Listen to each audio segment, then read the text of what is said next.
Remember Tabitha? She used to have freckles. Now she's got tits.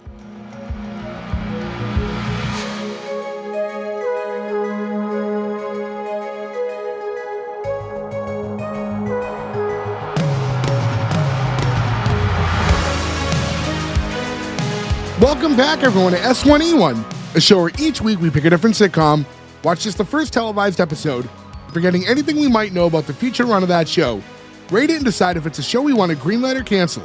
This week we're going to be talking about Tabitha. Tabitha went 12 episodes with only one season on ABC.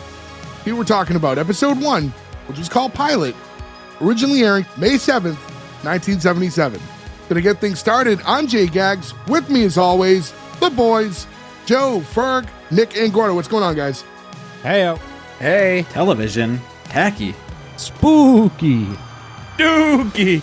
This was not very spooky in any way. No, not very spooky. But welcome, everybody, to week 4 of our 5th annual unofficially named Spooky Dookie month, where in the month of October, we try to do any shows that somehow make sense into a Halloween-ish theme. And again, 5 years in, we are definitely, well, we're finding more and more as time goes on. So, but then we come across things like this, Tabitha, the Bewitched spinoff about their daughter that I had no idea existed. Same. I had no idea about this show. Me too. I think you said it only went one season, though. Yeah, it did not have a long run. I will say, too, 13 episodes in May is a mid-season replacement sort of thing. But, like, wouldn't you hold off until the typical fall time? The fall when every other show comes out, yeah. What was the actual gap in time between this and Bewitched? It was only like a 4 or 5 year gap, which is kind of weird when you have their... And how did Tabitha grow up so much? Yeah, Yeah, I was going to say, that's bullshit. the main issue, is that Tabitha's now Yeah. like a girl on the town with a job. Yeah. They should be 20 years into the future then. Like, remember Tabitha? She used to have freckles. Now she's got tits. It's really how that intro went. We'll get into it in a minute, but... That intro, holy shit, yeah. They're like, how about we just pan down on this girl in a small bikini real quick and talk about how she used to be a baby? And you're like, what the fuck were you thinking when you wrote this copy? It's so fucking weird. Are we sure Casper Jackson didn't write that? I talked to Casper earlier today and he was like, I can't be on this one. Yeah, this didn't intrigue him because I was like, baby, bikini? And he's like, well, you said the wrong word there. Ew, girls. I'm afraid of girls. Also, did anybody see that there was a news story this week about how people used to call Michael Jackson poopy and they used to have like poop fights? Gordo, I hated that this made me laugh so much because it's Michael Jackson's on my radar, and like his housemaids and stuff would be like, he will have a poop fight with you. Like, that man just keeps getting worse and fucking worse, and I'm so glad he's not on this planet anymore. I saw the Instagram post, but I was convinced it was AI slop. Okay, same. Yeah. I can't saw believe the it. internet anymore. Yeah, I also saw it, and I didn't even consider that it was real. Yeah, that wasn't even on my radar. Funny? Yes. Real? Who knows? I mean, but Michael Jackson, you wouldn't put it past him, but also, yeah, now we're just like, everything is fake. Who fucking knows anymore? It's so weird. Well, to try to get away from this topic as quickly as humanly possible, just want to get into the numbers. 5.7 on IMDb, no Rotten Tomato scores. And if you want to watch Tabitha, you can find, I think, just about every episode on YouTube, but if not, the Internet Archive has the entire series available, so you can watch it there online for free. And if you are interested in us, if you are new to us, because you were some sort of a Bewitched super fan and found this episode and it's the first time you're hearing us, go to S1E1pod.com, and that's where you can find all the links where to follow us, our social medias, and if you'd like to buy a t-shirt where we can make literally like $2. I like the idea that it's a Bewitched super fan, but they're really into the Will Ferrell Nicole Kidman movie. They're like, yeah, Bewitched, the movie. That. What are you talking about? That movie fucking. They made a show about sucks. that? Don't worry, we already drove away the Bewitched superfan with our Poopy Jackson talk, so... Yeah, Joe, can you introduce Poopy Jackson? What does he sound like? Don't do that. I don't like that. There's so many ways you could have taken it. You took it that way, and I'm grossed out now. I'm so used to making noises now. Like, that's what, like, being a parent has done to me. What the fuck, man? So wait, did I just out Poopy Gordo? Holy shit. No, I'm not gonna say it. All right, so Say it. Say it. all right. Well, Gordo was grossed out by that noise because we know that he has dry poops. So The Gordo pooping just sounds like that's an that's off-air conversation bleeding right in. Look Much his like butt. Gordo's butthole after dry poop.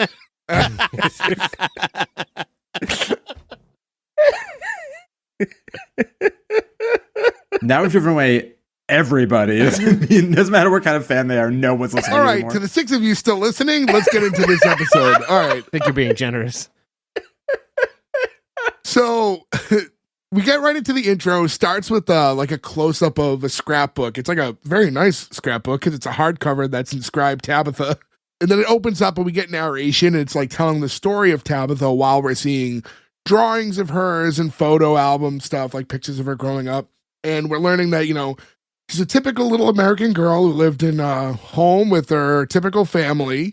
And they mention her mother, Samantha, father, Darren, and then her brother. And when that's happening, we're seeing like the drawing she has. And like when they mention the mother, Samantha, you see the drawing, even though it's a children's drawing, have like the mother's nose that's a little bewitched twitch. I guess that'd be the first indication that this is Tabitha Stephens, the Tabitha Stephens. Can you guys twitch your nose like that? I can't. I don't They think. can't do it. Without having to go like my whole mouth. Yeah. No. No, not at all. Did Bewitched have any spin-offs other than this? So what about Uncle Arthur? Oh, I mean, not that, I mean, I'd have to look into it at this point. Interesting time to ask. I don't know. No, this is the only spinoff. Interesting. The narration continues on. It says that as she grew a little older, the family discovered that she was a gifted child. And it cuts to a clip of her in the crib. And she goes like, book. And like the book that's like at the chair across from her crib comes and floats over to her and like gets into the crib with her. So we see that she has magical powers. Just like Samantha. I think it was weird though that in the intro, like at this point, like I know like that, oh, she's a typical American girl, but look, she had powers.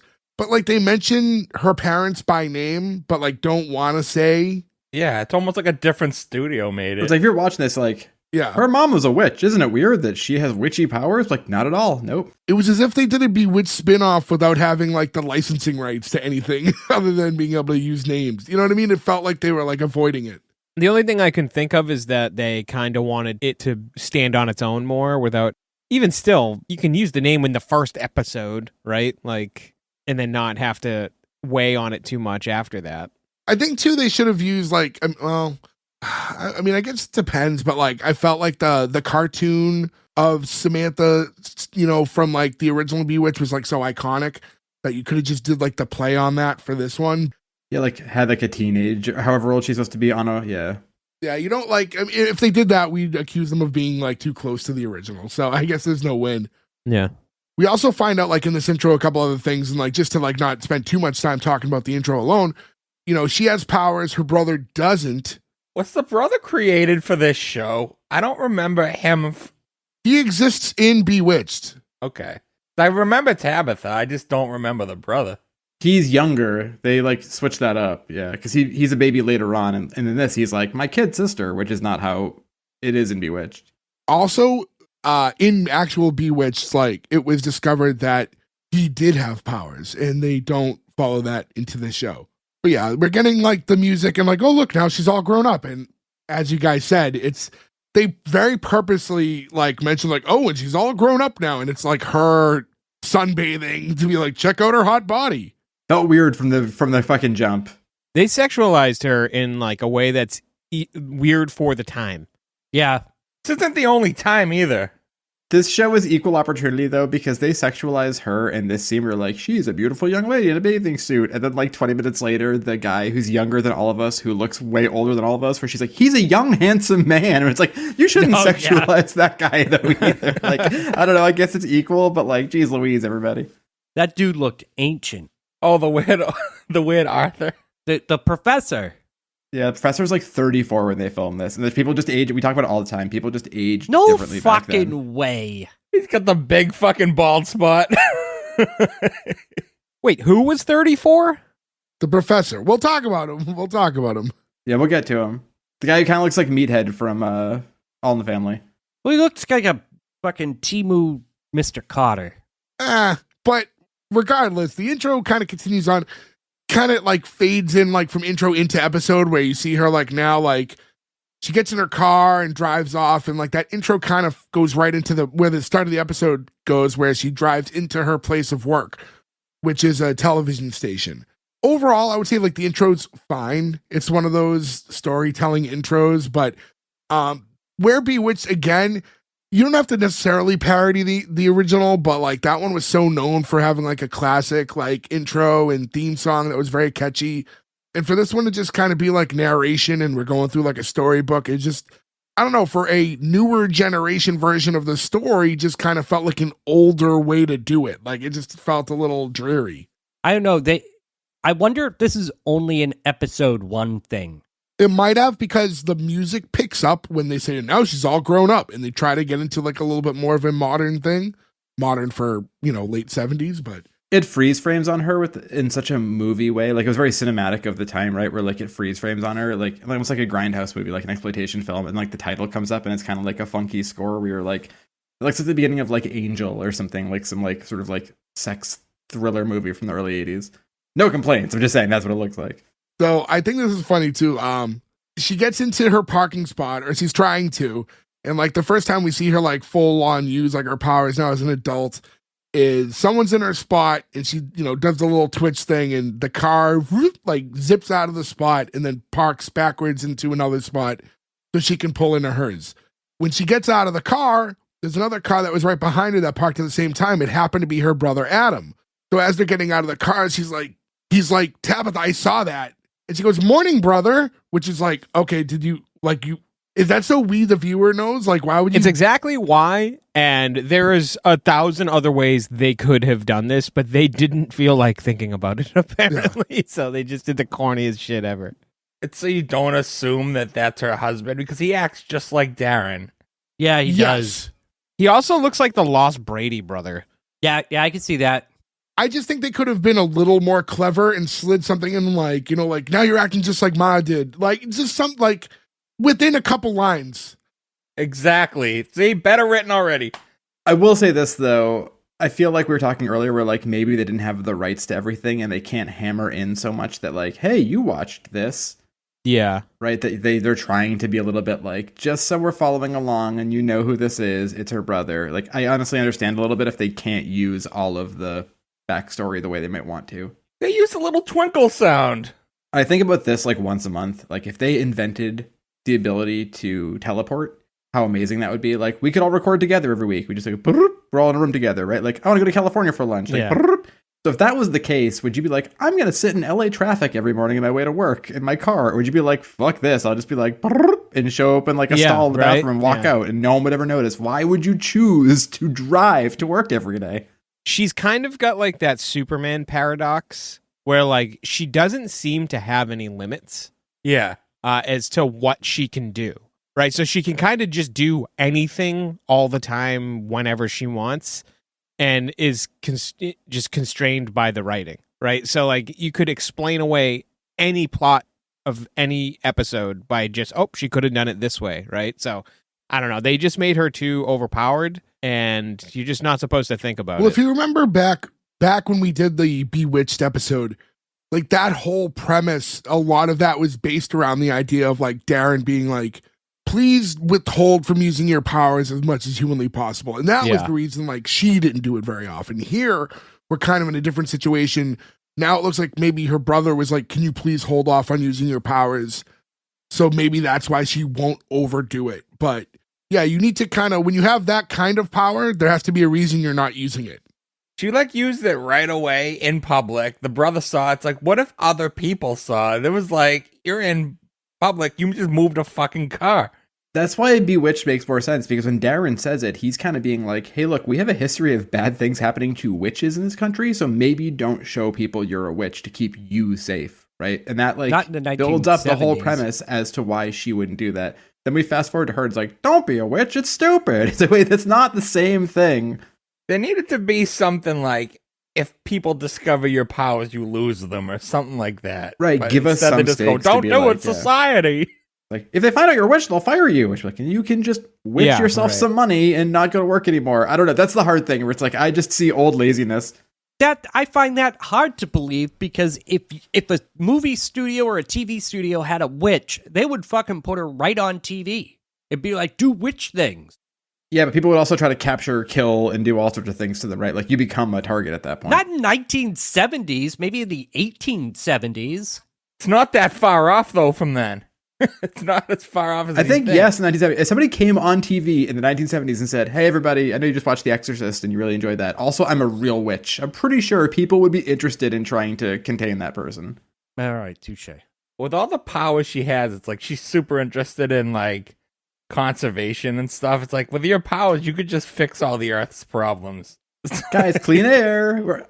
Hey, smog in Los Angeles. Bye-bye. Well, we don't truly know. We can only assume what the limitations of her powers are. And I will say, just to kind of round this out and go back to where it started, as far as moving the car, the only justification, if you want to give her any, is she does mention it's the third time it happened, and it's by the same person, Paul, who we meet later, who is a giant douche.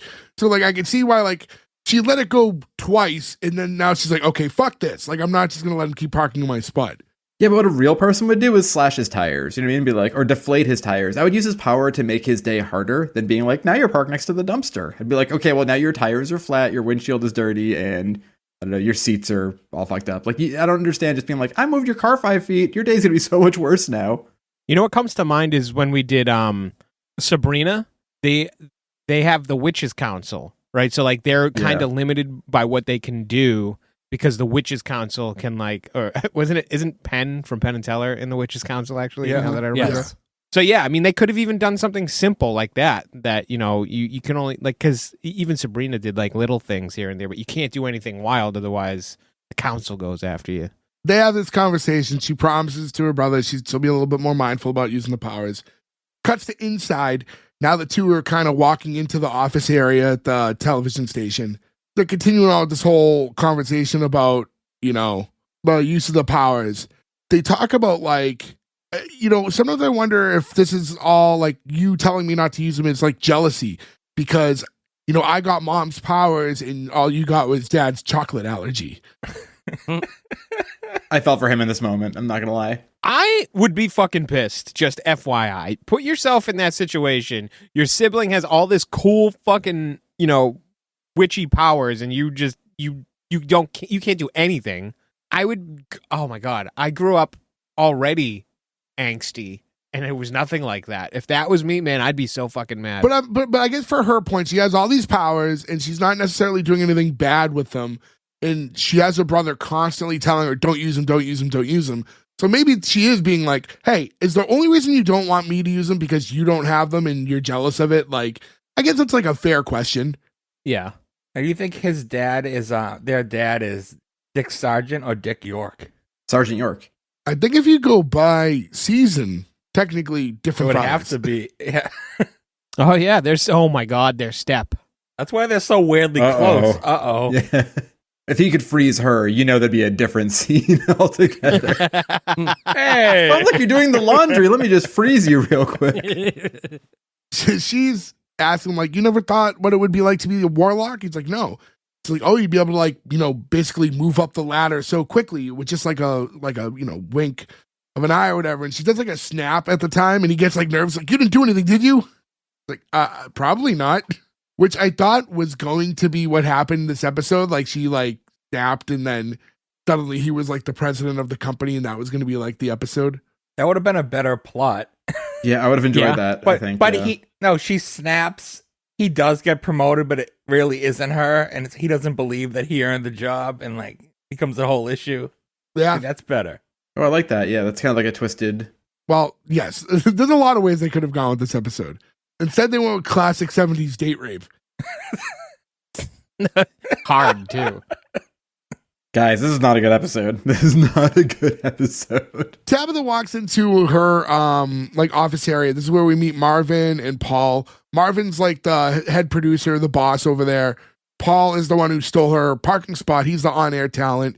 He's like your typical, like, if you think, especially for this time in TV, he's like your self-centered, almost think of like in Mary Tyler Moore, like Baxter's character, like that very like, self-centered Phil Hartman's character in News Radio, like that Ron whole, like, Burgundy. I'm the Yeah. television personality, and everything revolves around me.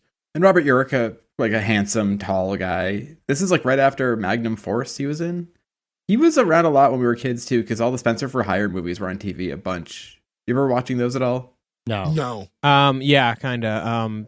Was that wait, I might be confusing them with the books. They were books too, yeah.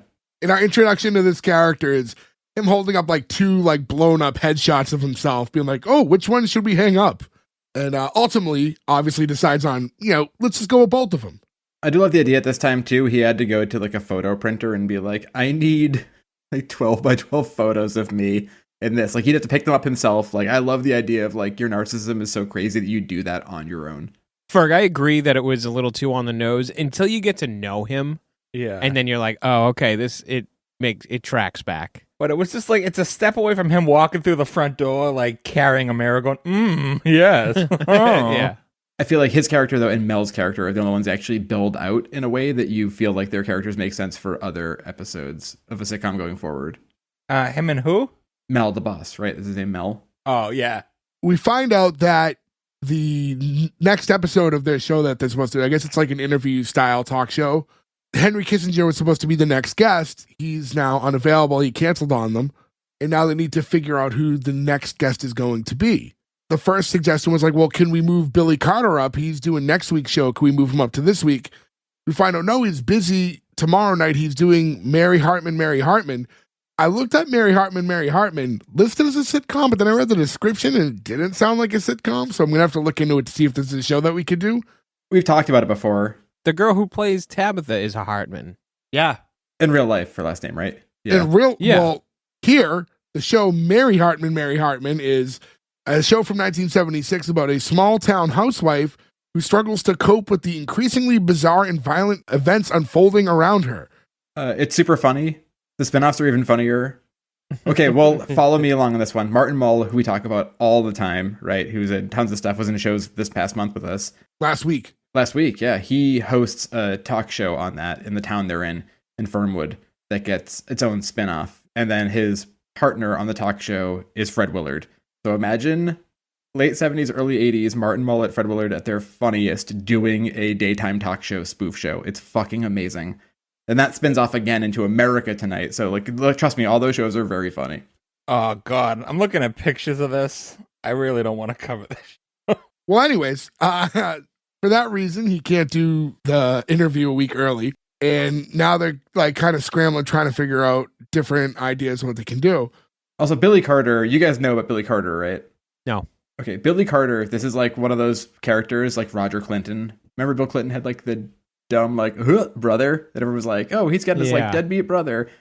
Jimmy Carter's brother, Billy Carter, in the 70s was such a like bumpkin drunk that he got his own beer. So if you ever like a I have seen that before. You'll see like cans of Billy beer. He was like this weird faux celebrity because he was like, I have heard of Billy beer, drunk yeah. brother. I drink so much they made a beer out of me.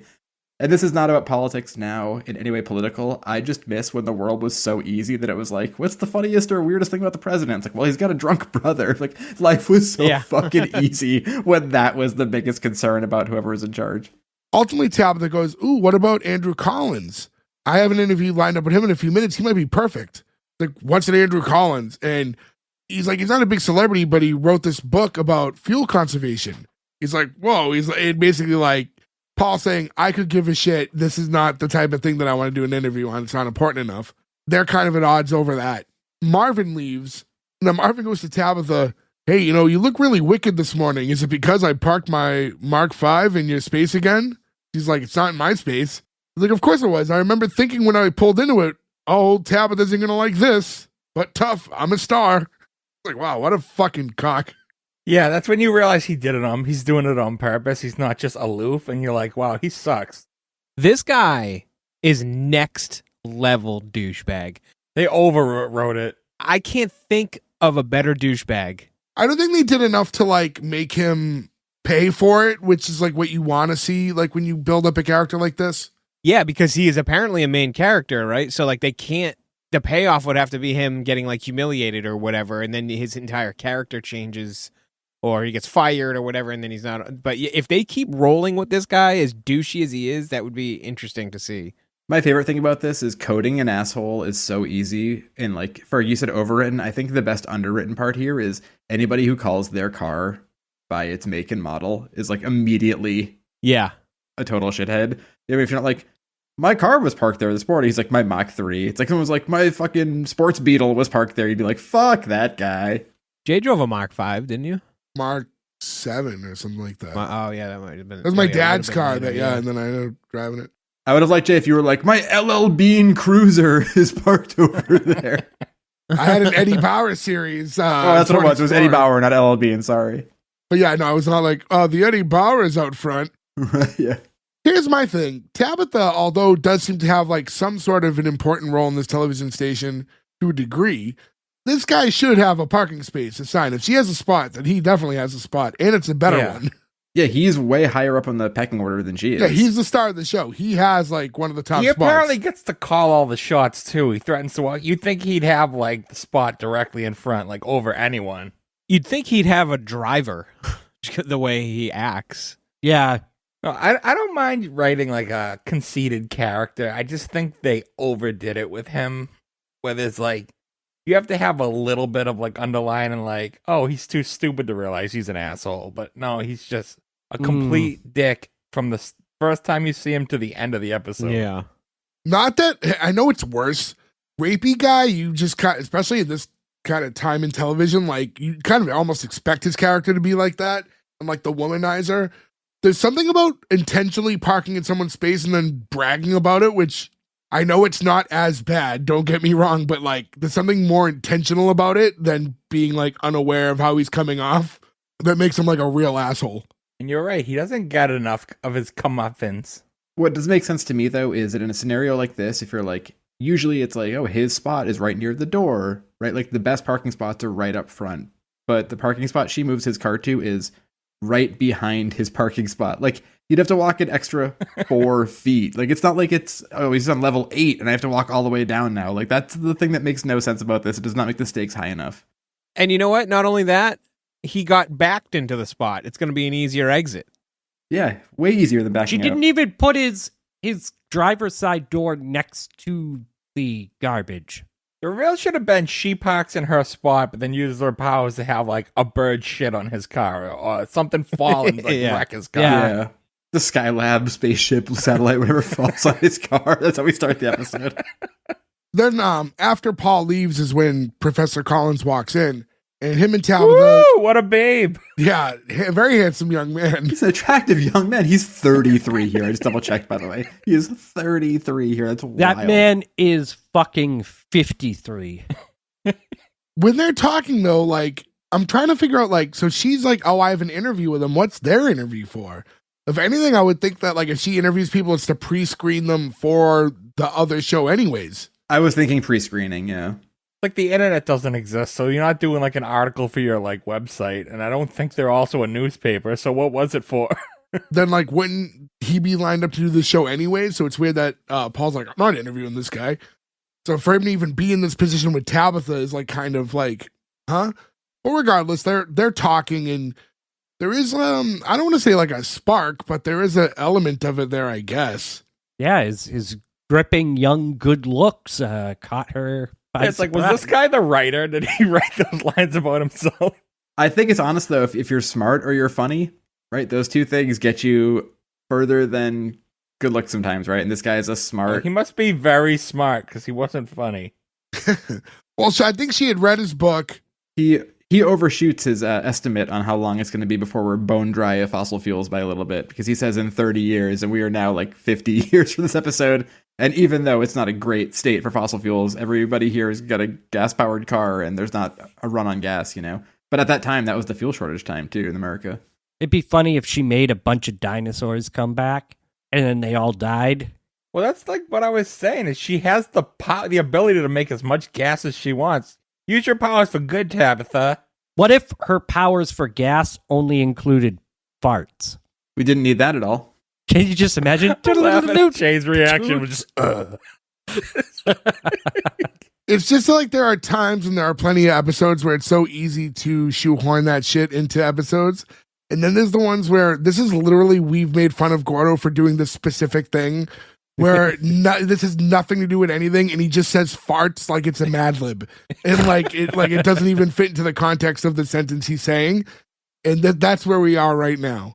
So, anyways, with this conversation going on, the professor does shoot his shot because they're talking about like the fossil fuel like length and how long things could take, and you know, if we could stretch that 30 years to 130, would that give us more time to get to know each other, Tabitha? Looks like fuel isn't the only thing you don't believe in wasting, Andrew. He shot his shot. Good for him.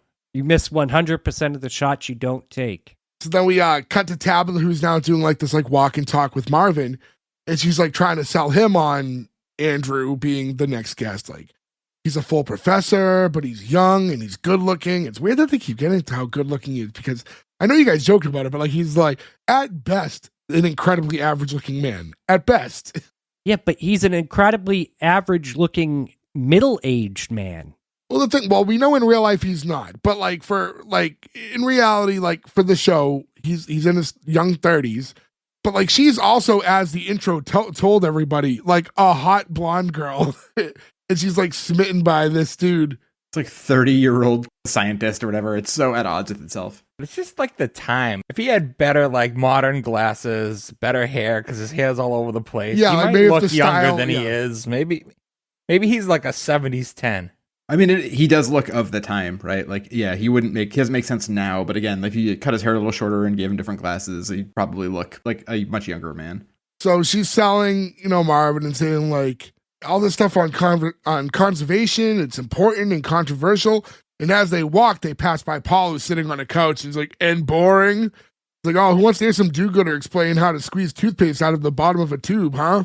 So are they like normal news, or is he like entertainment news type of I know. thing? I can't tell. Is it like a late show? Is it like a morning show, news show? Because if that's the case, I agree with him. People wouldn't tune in to see that on that style of show. But if it's just the news, that's the perfect interview. Right. I don't know, like, people are like talk show hosts, like, they have like different diverse people. Not back then. You had Johnny Carson. I almost said I was Cochran. gonna say, I mean, like, you look at like modern day, and you look at like a Joe Rogan, right? Who's like, show. like Joe Rogan will have like Post Malone on, and then the following week have like the number one beekeeper in America, and like talk to him, like, so like, yeah, a show like that kind of goes back and forth. But television, especially then when there's like a finite amount of channels, like you're kind of competing for people's attention, like over like two other options. Yeah, I can see why like the fuel conservation professor is not like depending on what kind of show, it's not necessarily the way to go. But again, that was a big topic of the time, right? Because you're at the gas conservation crunch and everything. So I guess people would want to hear him. And to Tabitha's point also is, our other option is you interview the empty chair because they don't have anybody. And she's like, this guy's here and he's interesting. Yeah, true. I don't think this is anyone's first pick, but he's better than no one. He could interview the witch. Spooky. Dooky. Could she use her powers to make a better guest appear? She could probably make someone appear, but it would be one of those like, what am I doing here type things. And like, I don't know how you get around that. You could get Napoleon. I don't know if you could revive the dead. I don't think that's how those powers usually work, but you probably could transport somebody. They're talking, they're going over some stuff. Adam walks in and he's like, oh, I heard we lost Kissinger. Like, yeah, but thanks to Sister Tabitha, I think we already have a replacement. Marvin exits and he's telling his sister, like, oh, I'm proud of you. Like, did you do this by yourself, like without all this hocus pocus? And she says yes. And then as Marvin comes back into the shot, he was just talking to Paul behind closed doors. You just hear Paul like yelling from his office, like, do what you want. And, like, he's like really does not want to do this interview. And he goes, Paul says okay. So you can call Professor Thompson and sign him up. There's a joke about like if he's gonna hit Paul, because they were talking about a story earlier about Paul getting hit. Oh, like a different guest punched Paul, right? Yeah. A different guest had punched him in the past. So they says, so he's telling them like, and when you book him, let him know, like, don't deck him until we're off the air. And then they all do this little fist bump and like giggle at each other. I would think they'd want him to hit him on the air because that's way better television. Way better TV. It is. Yeah, that's good ratings right there. People are gonna watch. If you think you're the smarmy host is gonna get punched in the face every other episode, you will watch all the fucking time. And then we cut to like later that night, and Adam's going over Tabitha's place. He hands her like some books that the publisher left, and she's going, "Oh, I really should be reading these tonight instead of going out with Roger." Like, "Oh, you got another date with Roger?" And he goes, "I think I'll stick around and say hi." And he's asking like, "Are things like kind of like settling in with you two?" It's like, no, like Roger and I just date. That's like, I mean, I guess modern day people make it even more complicated, but so weird to be like, "Oh, so you guys are like dating?" It's like, no, we just go on dates. Like, but she's kind of like, doesn't seem to have much interest in there being a future with Roger. Also, Roger's another piece of shit. Like, if this show's writing staff doesn't want you to like a character, they really don't want you to like a character. And they're like, "How about we make it so you don't like Dick Van Dyke's son?" Which is also very fun. I think it's one of those things where it's not, when we do meet Roger, which will be soon, it's not so much that he's like a dick like Paul, but I think they're showing us that like these two aren't a good match for sure. I think it helps to show too that like the brother's kind of an idiot, and like if this is like his best friend, right? You're like, these guys are both kind of drips. This was Adam's old like frat buddy too. Yeah. And as they're talking about this whole thing, a woman pops up out of nowhere. This is Minerva, who's their aunt. I have a big issue with this character. This is very akin to like how Samantha's mother used to pop in and out of Yeah. scenes. Like she's the replacement for that now. Yeah, but see, that made sense. That was her mother, and like her relationship with Darren. You're supposed to hate your mother-in-law. But this character, like, she hates her nephew and he hates her. It's Yes. like, you guys are blood. It doesn't make any sense. I don't have any aunts that I hate. Like, that's a weird thing, or hate me, I think, right? Like, it's such a weird thing to think about. I thought at first it was going to be Samantha. It should have been. Well, but that would have been like one of those like, is like Elizabeth Montgomery available? Or is it like, do you then have to recast her? And if you recast her, no one's going to like that either. I don't think she was unavailable, but Yeah, maybe and she had like bad like alcohol problems and stuff too after the show. So like, who knows? But who knows like what they can and can't do? Like I know we're only speculating, but there does seem to be this weird line of like, it's a Bewitched show and we're using Bewitched properties, but like, it seems like we can't fully like, there's certain things we can't do. Maybe the studio owns certain things and we have rights to certain things, but it's weird. She pops up and you're right. Like the relationship she has with her nephew, they are trying to replicate the Samantha, Darren, and the mother thing, but with a brother, sister, and aunt, which you can't do that. It doesn't make sense this way. And it's almost like they should have just taken this brother character and made it her love interest or like her boyfriend or something and got away from her having her brother around. and have the love interest know she's a witch like Darren knew, and then you have the same thing with Minerva that makes sense. Yeah, that's actually a really good idea. Make him her roommate or something. You know what I mean? Like anything but brother. Because yeah, it doesn't make sense that like this kid and his aunt hate each other's fucking guts. It's weird. It's weird too because the character of the brother comes so late in Bewitched that like you don't have to put him back in it, right? You can make a passing mention of like my brother's out in school in New York, right? Like you never have to have this be a character. Still It's with not like mom it's and somebody- dad. Yeah, whatever. Right. Yeah. It's not somebody who's big into the show lore enough that you need to have him in the spinoff. Funny, I hated the Dick Sargent episodes so much that I didn't watch most of them. So it makes sense that I don't remember the brother. Like I have zero recollection of the brother. But wasn't Dick York only in like the first season? No, he's in it for a big chunk of it. Yeah. It was almost like a 50-50 split on the show's run, if I remember. You'd have to go back. We did Bewitched like a couple years ago. If I remember correctly, he didn't leave for bad terms. He got sick, right? Like Yeah. alcoholism. Yeah, he had a really bad back and an alcohol problem. Yeah. Yeah, they both had bad alcohol problems, which is, I guess, maybe like most indicative of the time, unfortunately. But Well, he had like hers developed like with time, but like he was like a known like had issues before he got the show, and like that was the whole thing. And again, I think we talked about it then. I don't remember how much we got into it during the actual. it was a while ago breakdown, now. but go back and listen to our Bewitched episode. But yeah, with this this Minerva situation, this is another thing too, where it's like why is it the aunt who's checking in on them and like they have no contact with their parents?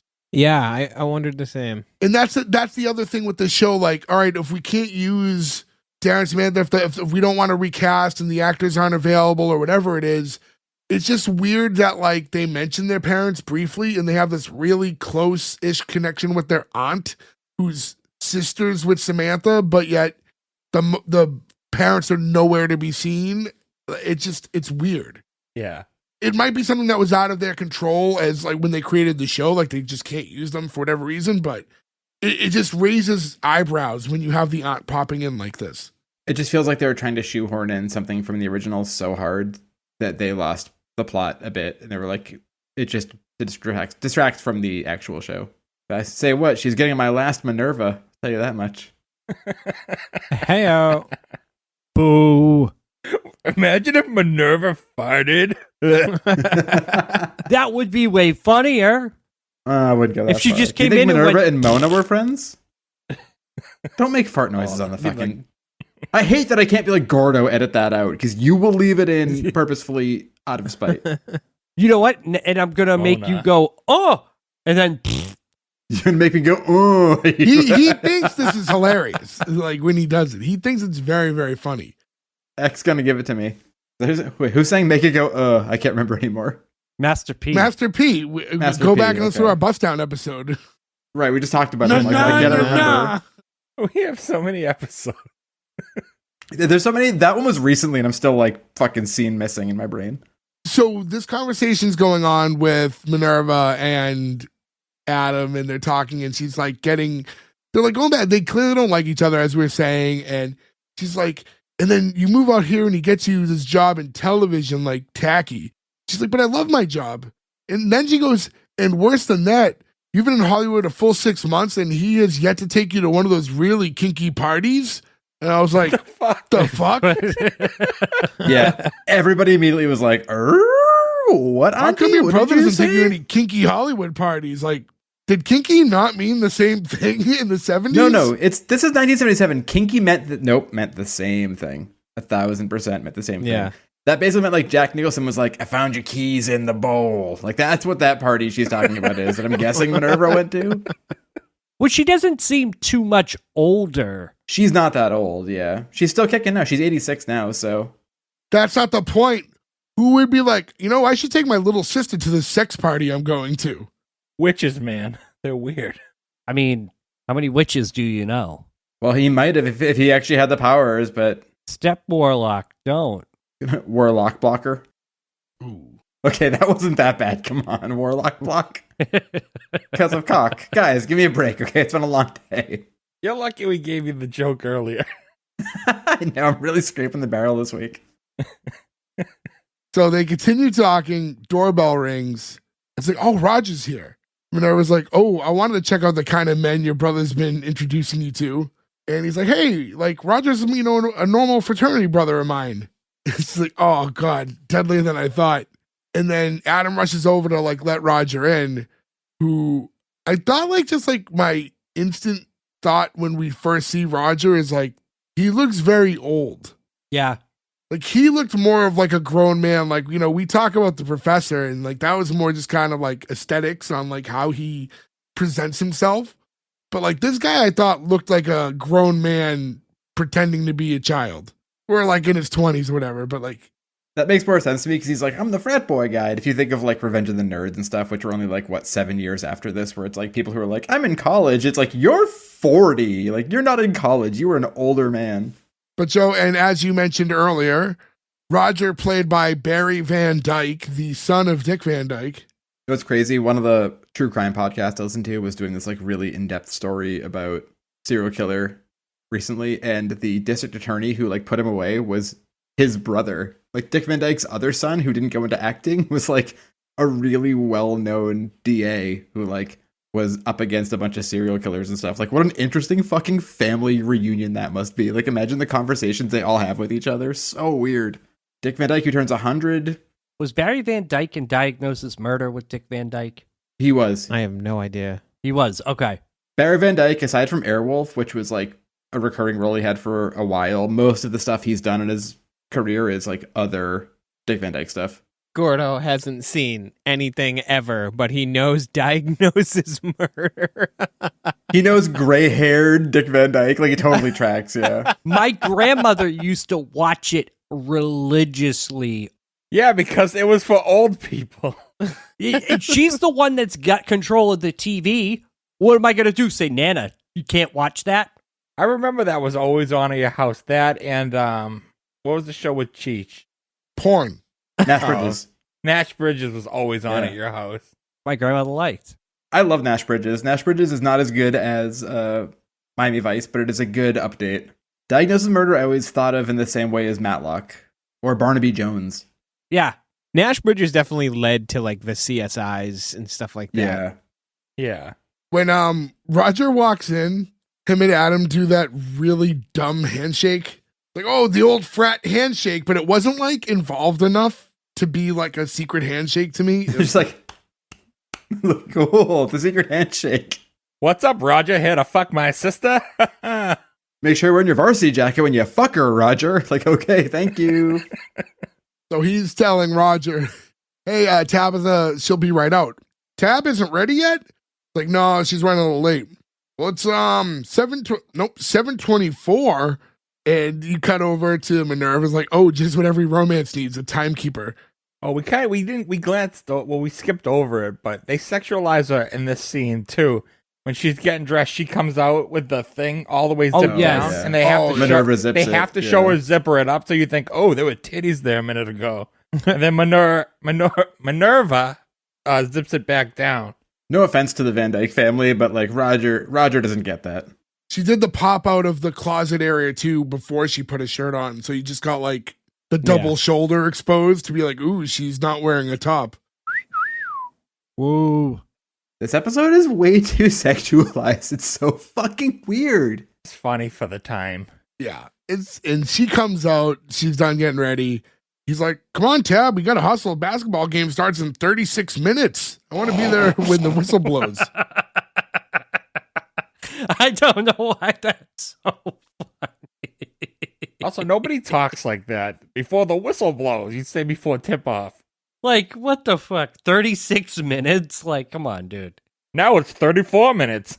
I hope they're within like walking distance or something. Because if you have to like park and then go through all the bullshit to get in, you're screwed. Yeah.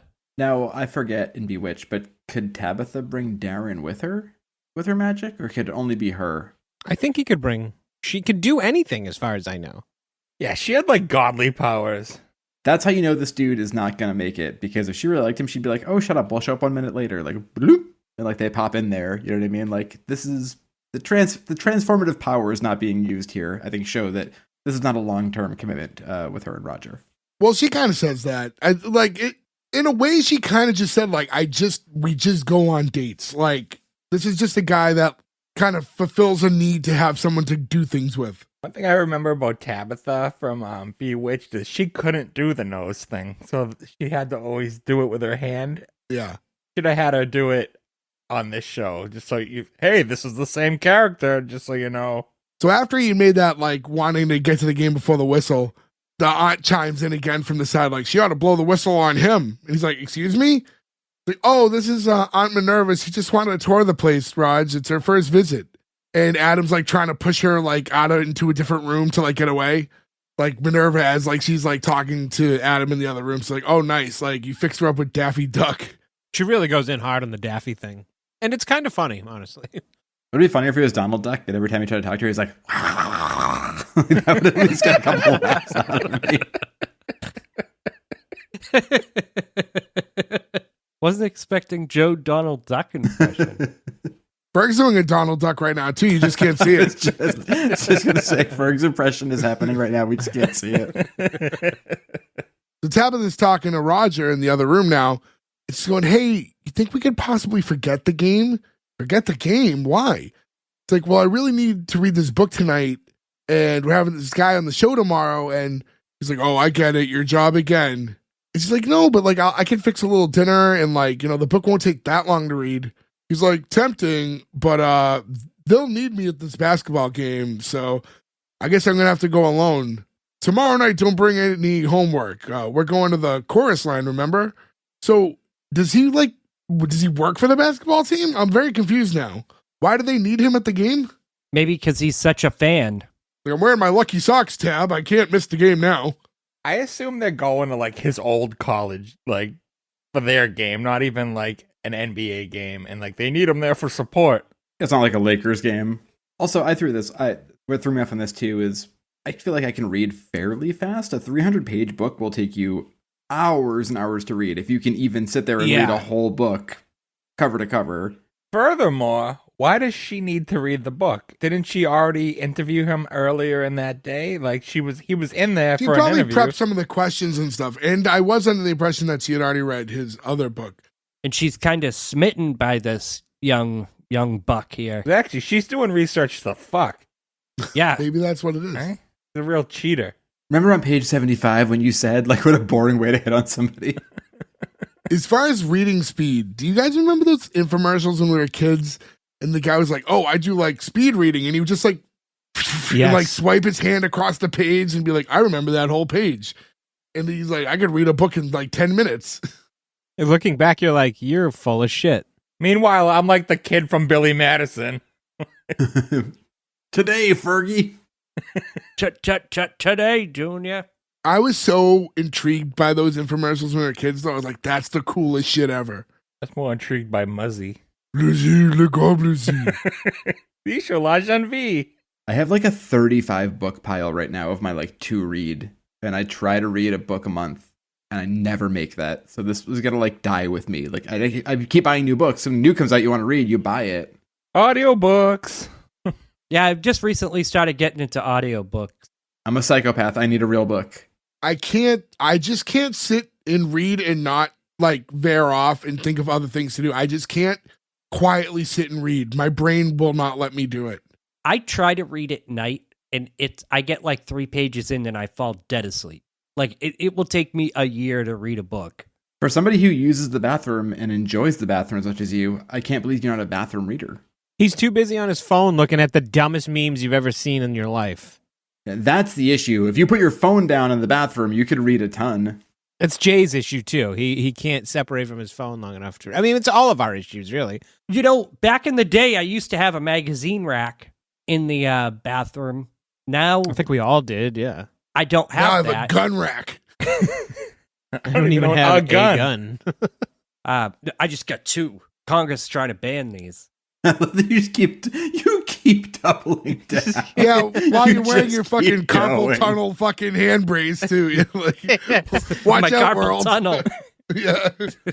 But also, we're all just like, this old fuck. Gordo's carpal tunnel. We're all 1,000 It now. fucking Holy hurts. shit. Do you know how much my hand hurt? That's my whacking hand. It is, actually. It's my right hand. It's his wiping hand, too. Ew. Look, it's no joke. When your wiping hand gets unwipeable for a long time, it's How- a tough It's road to crazy how bad your left hand or your non-dominant hand is at wiping yourself because Yeah, it it's- just doesn't know what to do. It's the weirdest thing. Try it. If you've never had to deal with it, try going, Yeah, it's all the listeners. all the listeners who are probably gone now. Tabitha episode put us away once and for all. This is probably terrible for like my heart, my liver, and everything. But the 2 months where I like really was bad up and I couldn't use my right arm, I was like, if I had to go anywhere for anything, I'd be like, just take Imodium. And like I would just eliminate the option of having to, just to be like, I can't let this happen while I'm somewhere. Oh, and you can't control the toilet paper strength. Imagine that, like, 1-ply Scott. Well, not an animal. Nobody I know is an animal. There's no 1-ply anywhere we're going, I imagine. We were at the Airbnb and they had 1-ply. I went to the store and we bought better toilet paper. I was like, fuck this. I'm not dealing with this. This is Why do they vacation. even make 1-ply at this point? It's only for gas stations, I assume, right? That's what I was saying, like, if you're at a restaurant or whatever. I'm not going back to that restaurant if they have 1-ply. Fuck them. You will if they have good ribs. Yeah. That's true. That will make me have to poop. That's true. Is pooping at a restaurant like a common thing? No, but it happens. Sometimes you can't help it. Sure. But like enough times that you've like been able to be like, most times restaurants don't have toilet paper, it's very good. Yeah, because most people aren't pooping, but, it does happen. This is why I order extra cheese on everything from a restaurant. Just block it up while you're there. All right. Well, so How about them witches? it's time for Roger to leave. And before he does, you get Minerva off to the side being like, not before I give him a message. And then it was like, boop, and she uses her magic. And then it like cuts to Roger's watch. And it's like he has a digital, might be early for digital watches. Like, well, I guess they must have existed in the late 70s. They existed, but they were very, very expensive at this point. Is Roger James Bond? And his watch just flashes. You can see "Get Lost" written on the screen of his watch. This is a precursor to Maximum Overdrive, where the ATM says "you are an asshole." It's just like my favorite digital overexposure ever. We cut to the next day. Tabitha's at her desk with like Professor Collins there, and Marvin walks up. He's like, "These notes are darn good, Tabitha. It's going to be an important show, and you're a really good one." I don't know what that meant. There's a few things in this episode that I was like, huh? The line didn't make sense to me, but like as I read it back, I'm like, "What the fuck did I just say?" It's like they told this guy to ad lib and he's not good at it. You're a good Sorry, my one. brain don't work good. I don't know. That makes me like him a little more though, because like it makes him a real person because he's bad at hitting on people. Like that's an honest, like real trait. At least it's not written like a character who's like he's a fucking guy who sits all day at me. I'm like, this is how much gas we've got left in the world. I imagine him going up to like a pretty girl and being like, "Me think you good girl." Like that makes total sense to me. Paul walks in with some blonde woman, and he's like, "Good morning, gents." And he goes, "Well, I found a guest for the show." It's like, "We have a guest, Andy. He's right here." It's like, "Nope, this is Sherry McBride, the first runner-up of the 1965 Miss Free World contest." So Miss USA? Well, no, because the free world we would still consider like USA? the UK and Canada. You know what sucks about this episode is that there's so much going on. There's a lot of different scenes and There's dialogue. a million fucking cuts. The editor of this show was fucking working. Yeah. Too much happens. They crammed too much into this episode. It's like I know what we have to do for this podcast, but it seems like this doesn't deserve the attention almost. It's a Bewitched spinoff. She needs to just show up, show she's in a new location, still has her powers, blah, blah, blah, blah, blah, blah, end of the show. You don't need to Yeah. have that much context, Yeah, there's a lot going on. content. I'd argue the brother doesn't even need to be in the show. Like, make a cameo here or there, but like he's like the main character. He basically lives there. It's weird. He's two in the show, yeah. Also, the show is 25 fucking minutes long, right? So we have 3 minutes longer than a Yeah. modern sitcom, and we could hack 3 minutes from this very easily. So Sherry starts talking about how her and Paul met to begin with. And she's like, "It's so weird. It was like it was meant to be because like I never go to that particular singles bar." It was like a weird thing that they like brought it up that way. Like, cause I feel like Paul should have been married to like make that like sleazier, you know, like everything he does. But if he's just like a single dude, a lot of the shit he does is like annoying, but like not that bad. Yeah, I guess. I mean, the term singles bar, like, that's kind of outdated now, right? It's a very I bet outdated. they still exist. That was the dating apps before the dating apps. Go to a singles bar. But what constituted a singles bar? I feel like no. Well, I don't know the times. Like we never really did any of that stuff. But Yeah. like, Yeah. Right. would you go alone and not with any friends and just I hope would to assume meet someone? so, right? Yeah, like if you know everyone there is a single person, then it makes you more apt to talk to strangers and try to like strike up a conversation versus if you're just at a bar and you're like, "Can I buy you a drink?" and somebody's fucking husband wife punches you in the face or whatever, like you're like, oh, at least you know at that point, like that's what everyone's there for. I guess it forces you to have to like make an attempt. When you go and you know everybody's available. Yeah. I mean, but you also hear bars get like that stigma. It's not official, right? We're like, oh, that's where like all the divorced dads hang out, right? Or like, you know, certain bars, you're like, don't go there on Tuesday because it's like full of whatever people. Like the same way, like it's not like, you know, a college bar isn't going to be like that or whatever. When he's like saying like, yeah, she's going to be the new guest, and it creates this whole thing like, well, it's more, you know, interesting than some conservation situation thing. And Tabitha and Marv like go to like sidebar. I like that she's not even the winner. She's the first Yeah. runner-up. Yeah, she's the runner-up. Yeah. Tabitha's saying to like Marv, like, "Hey, like you got to do something about this. Like, we can't let her be the guest on the show. And he's like, all right, no problem. I'll straighten it out. And he walks over to Paul. He's like, hey, can we talk for a second? He's like, oh yeah, sure, Marv, anything you want. But if Sherry's not the guest, I'm walking. He goes, oh, yeah, that's what I want to talk to you about. Hey, honey, that dress is a little wrinkled. Can we get you a wardrobe and maybe find something fresh for you? I do like how I thought he did this really well, like for Paul's like, yeah, man, you can talk to me about anything. But if she's not the guest, I'm leaving. I thought he was like his like matter of factness about that. I actually thought played well for the scene. I do like too, like the sort of hidden joke of she's like Miss Runner Up, whatever, which is funny, but then it's 12 years ago. Like I do enjoy that, where it's like she was almost a winner 12 years ago. Is kind of funny. Oh, I didn't even pick up on that part. Yeah. Really Like even focused on the if she runner-up had part. won, it would be such an irrelevant thing to Yeah. have her be the guest now. Right. That's even funnier. And also just culturally, like the world doesn't move. I don't think the world moves as fast culturally now as it did then, right? And I know that sounds crazy, but like from 1965, the Beatles were like bop top love song Beatles, and that was the biggest thing in the world. In 1977, the world is in such a different place. We're like post Vietnam, right? Like so 12 years at that point, you're like, that's a huge fucking difference. So next scene, it's like later in the night, we're back at Tabitha's place, and she's like dressed up and about to leave the house, and her brother's like following around, like trying to talk to her. He's going like, Tabitha, please don't go over Paul's. He's not going to change his mind about Andy, and you're only going to get yourself fired. She's like, well, maybe it's worth a chance. Like, what are you so worried about?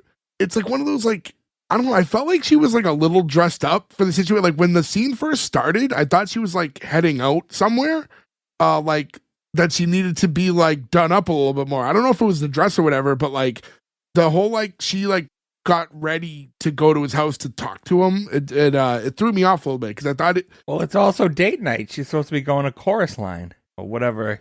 Yeah, that is later. So maybe she got ready for the date and then she was going to just talk to him and then go on the date. Yeah, because she even says when he does show up, oh, you're early. Yeah, because like a big show like that's probably gonna be like 8 or 9 p.m., right? And Adam stayed to Tabitha like, and what happens if he does fire you? Like, and you pull like a tantrum? Because like I've seen what you've done before. It's just like, are you still like gonna bring up that like silly little prank I pulled on you? He's like, you turned me into a stuffed panda. I still have dark circles under my eyes. Not great writing. Was he like a sentient like stuffed animal, or was like he was just like trapped inside this fucking stuffed animal, couldn't move? Yeah, I imagined he was the stuffed animal. Yeah, inanimate. terrifying. Yeah, just like frozen. Yeah, you're just paralyzed and plush. I'm Panda Wanna Play is way scarier than him being stuck and frozen in a panda bear. And that's when Minerva pops up. A stuffed panda, I love it. Speaking of stuffing it, Minerva. Oh, your aunt. Also, would anybody on this panel here ever talk to any of their aunts that way? That seems fucking bananas. Yeah. It, like I said earlier, it made sense for Darren. You're supposed to hate your mother-in-law. That's like a sitcom trope. Makes zero sense, and they just wanted to give you those member berries of, remember when Darren and Dora hated each other? Here's some more. That's so weird. I think you're right. It makes sense as to why they're doing it in one way, but it's just such a fucking miss. It's such a weird left field. Yeah, You're like, it's poor writing. people hate their aunts though, right? Like 90, if you like polled 99% of people, they'd be like, my aunts are so nice to me. They're like other moms or whatever, you know? Well, they're just trying to pull dynamics from the original show, like what worked about the original. They're like, oh, this dynamic was like a big part of the show. How do we replicate it? But the problem is, again, because of the characters and the relationship, it just doesn't quite make sense. Now, one thing we didn't mention earlier that I was probably going to just mention at the end of the show is this was the second pilot. There was an original pilot that they made for this show, and that one got completely scrapped, and they started from scratch and made a brand new show. So the original pilot, which did get aired, It was a year later too, right? Like there's like a big period of time. It wasn't like it was right after. yeah. So the year prior, yeah. So the original one was completely different, took place in San Francisco. Tabitha's brunette. The brother also has powers. Very different dynamic. The whole show's completely different. You can find this online if you want to watch Same it. actors. No, everybody's completely Everyone's different. different. So this is what I was saying. Like, we've watched a lot of shows where they've redone the pilot and they changed an actor or they changed this, or like some of this is the same. Completely different. They made this one pilot and the networks were like, no. And they started from the drawing board and nothing from one episode to the next like carried over. completely different everything. We can't have this. We need kinky potties. So I think what happened was made the show and they're like, we need to bring in more elements to make it similar to the original. So like the original Tabitha and the other pilot was like a brunette. They're like, we need to make her look more like her mother. So they get a blonde girl, and now they're bringing in this character. What was it? Agatha? That was the mother, right? Andorra. No, Andorra. All right. So then they get her to be the Minerva. Like they bring Minerva in for this. So I think that's what they're doing now is they're trying to replicate also the brother, completely different. Like not just the fact that he had powers, very different vibe to him. And now we have this brother who, as you guys mentioned, acts a lot like their father. So they're trying to make a new version of Bewitched and bring in all these things you liked about the show. But yeah, once again, it's a different, you can't replicate certain elements unless the pieces line up a certain way. And they kind of forced it to be like Bewitched without it making sense. Minerva, so like I said, Minerva's not that much, it doesn't appear much older than the two. Minerva makes sense, and you could still have it if it's Tabitha's like best friend that Adam doesn't get along with. Wait, you mean her like which school? Like Which school? I don't know. I'm just saying that like that is better writing because Minerva doesn't appear like an aunt because of the writing and age. Yeah, she's 40, I think, in this. I think if they kept the concept of him having his powers still, but he chooses to lead like a mortal life, and then the magic family is against that, you can work that in them not liking each other that way. If they kept that, and then sometimes he like lets it slip, and then like they go on magic battles as siblings. Yeah. He's like forced to have to use the powers once in a while. Or because he doesn't use them all the time, when he tries to, they fail. And that's like the joke, right? Like he tries to move the car and it moves like an inch. Yeah. They're trying to replicate Samantha had powers and Darren didn't. So they're trying to like, well, this is how Bewitched did it, so this is how we're going to do it. Just shitty. At this point, we have the doorbell ring and it's Roger. And it's like, oh, terrific, you're ready. It's like, oh, you're early. And this is I thought curtain wasn't until 8:30. It's like, yeah. Last minute change of plans. Gang's going to get together for a drink before the show, so let's go. She's like, well, I have something I have to take care of first. And he goes like, Tabitha, you promised. It's like, no, but hold on. In fairness, you promised to go to a show at 8:30. If you show up like super early to grab drinks, you didn't talk to her about that. Like, she didn't promise that like that. You're lucky she's even dressed. Yeah. In fairness, you want to do something at 8:30 p.m.? Sorry, I am well done with my day by then. Well, they're not old people like us. That's true. Plans at 8:30? What are you, crazy?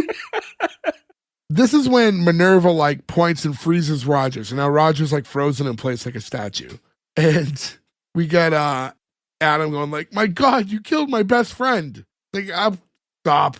If you haven't bored him to death by now, he'll live forever. It's true. He sucks. And it's like, don't worry, he's only temporarily frozen. And he's like, only frozen? And he's like, hey, Rod, you okay, buddy? When he puts the blanket on Roger, I did laugh, though. He's grown up his entire life around a magic family. You'd think he'd be used to that, not be surprised, not think he's dead, not like... Yeah, like this is just Tuesday to him. Yeah. Yeah. And Tabitha's like, I'm Minerva, this is inexcusable. But since he's cooling it a little bit, I am going to run over to Paul's real fast. So she runs off. We get a little bit more from... Minerva and Adam, and she's telling him like, don't threaten your aunt or you could end up an ice sculpture at a Beverly Hills bar mitzvah. So and I noticed this later in the episode. So in these episodes, like, well, with this particular spell, when she says freeze, she means like ice cold freeze, huh? Yeah. Ice to meet you. Yeah, she's just doing Victor Freeze right now. That's crazy. I never even thought of that because later when he unfreezes, he's cold. He's cold because she's literally freezing him. Like, I thought you just like, I didn't get that at the time. Jesus. That's like the one in-depth writing thing they did there. Because she even touches him and is like, ooh. Yeah, it seems unnecessary. Like, why does he have to be physically frozen stiff? Why was this the one thing they put this much effort into in the writing? Nothing else. Why? At least make him blue or something. I know it's a cheap TV show, but I didn't get that from him being frozen until you just pointed it out to me. But it makes sense that Roger knows too, though, because Roger put a blanket on him. Yeah. See, it all makes sense. At first, I just thought he's like, "Here you go, buddy. Here's a blanket," for no reason. Yeah, I at just all. thought he was a weird fucking cuck narc, but instead he was actually worried about his friend. Cucknark. Yeah, because Adam, he does. Before he leaves, he does put the blanket over his shoulders, which You know what would have been a good joke? He puts the blanket over him and then does the secret handshake to his frozen body and then leaves. Like, you set that up for a His reason. fingers break off. He falls over and shatters like the T-1000. Why do you freeze? so he puts that blanket on. He's like, "Sorry, Roger, I gotta go." And he like goes to chase after his sister, and he must be incredibly fast because even though his sister left like 2 minutes before him, was able to catch up to her by the time they got to the front door of the building. Why don't you just fucking snap and be at that building? Like, we talked about it earlier. Why are you driving? You're a witch. You have powers. You have other things to do.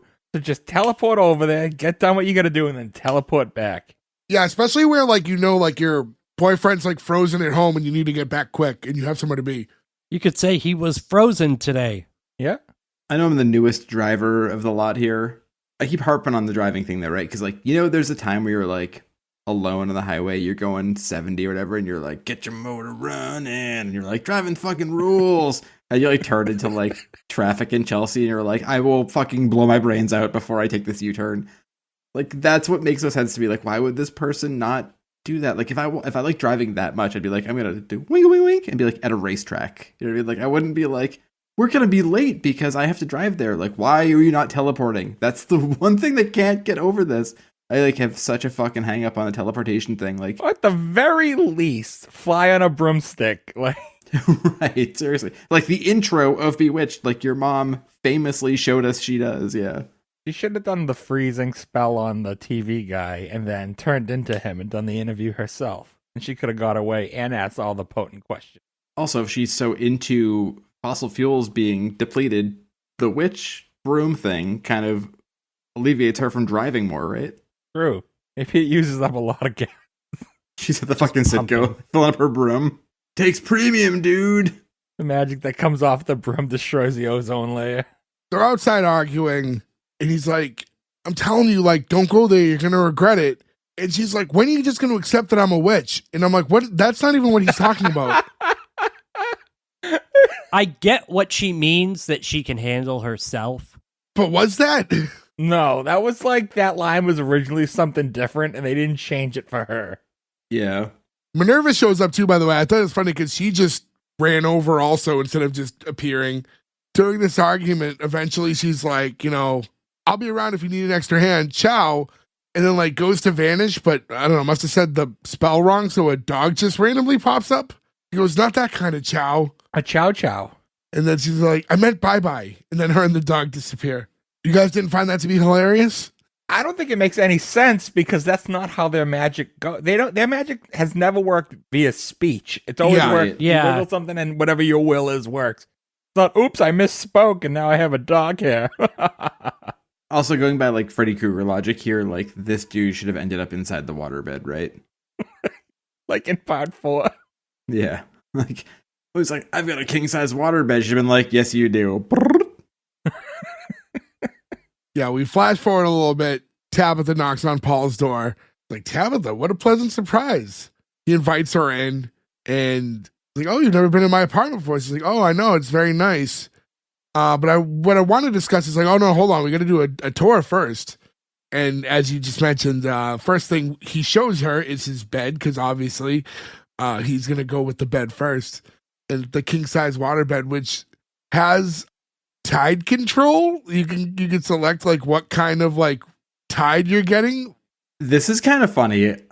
I'm not going to lie. Like, having a remote control that changes the way the water moves in the bed is a funny gag. This is so weird, too, because I don't think I've ever met anybody who's had a waterbed. If anybody here experienced it, it's like a thing that was 10 years, maybe. They must still exist, but yeah, like, they I don't. knew, I knew someone. Can't remember who, though. Yeah. I feel like waterbeds were talked about a lot throughout like the 80s and early 90s, and like It was like late 70s to early 80s, yeah. I feel like by the mid 90s you never heard anyone talk about a waterbed ever again. I mean, I think they're notoriously awful for you. Well, not only that, but like, think about the damage, just the pure like carnage that can happen if that thing pops. Yeah. Like I feel like enough of them have popped from the 70s to like the 90s that nobody would want them. Yes, let's say somebody in my teenage years when I was covered in like bullets and studs and spikes, the idea of a waterbed was a terrifying thing. And now as an old man with a bad back, I'm like, that can't be comfortable in any way. Oh, yeah. They're pretty comfortable. Are they? Because I imagine getting up to move in the middle of the night to like get up to pee or whatever, and you're like, that thing could rock you out of the bed. Yeah. Yeah. Man, Doodle would just be like bloop, bloop, bloop, bloop, bloop, bloop, bloop, all over the bed. I think you're right here. I'm not even going to make fun of you. I think if somebody jumps on the bed in the middle of the night, even if they're small, it's going to wake you up, right? Because like, it's going to literally cause a ripple in the entire mattress. Funny the world went a different way from that with memory foam. You went from water to foam where you don't move at all. You can't move 1 fucking inch. Yeah. I'm just surprised for Eric to hear you talk about that. It wasn't bad now in retrospect, because I remember years ago you had told us about how you would accidentally cut it open with your toenail and almost drowned. So it's just weird that now you look back at it with fond memory. Do I have long toenails? Where did this joke come from? It's the kind of thing, it's like my sister had one, but I wouldn't want one of my own, but it was like cool to like sit on for a minute. Like, oh, this is neat. This isn't a normal bed. That's kind of how I felt like when Tempur-Pedics first came out. I have a Tempur-Pedic mattress, but like the first time you ever like laid in one, you went, whoa, this is not a normal mattress. Jay has the first Tempur-Pedic mattress. Mine's like the prototype. I have a Bobopedic. That's what I have. I have a air coil mattress that you can change out the coils inside and you can make them harder or softer as needed. Interesting. That's what I want. I want a bed that requires a mechanic. My bed's in the shop for the weekend. I'm sleeping on the couch. Heck, you just have this ability for believable sarcasm where I'm like, oh, Nick wants one of those. And you're like, oh, you need a mechanic. I'm like, oh, he doesn't want one. It's comfortable. Like we almost got an ad for like Purple or one of those companies. They're like, we got them. We're like, oh, fuck, never or mind. Casper. We could have got Casper mattresses. To be fair, Casper mattress is kind of That would work, yeah. it's like if they make a pedophile ghost joke in this show named after our mattress company, we should probably sponsor them. Casper Mattress wants to give us all free mattresses. Fuck yeah. Go to CasperMattress.com. Use the promo code Jackson.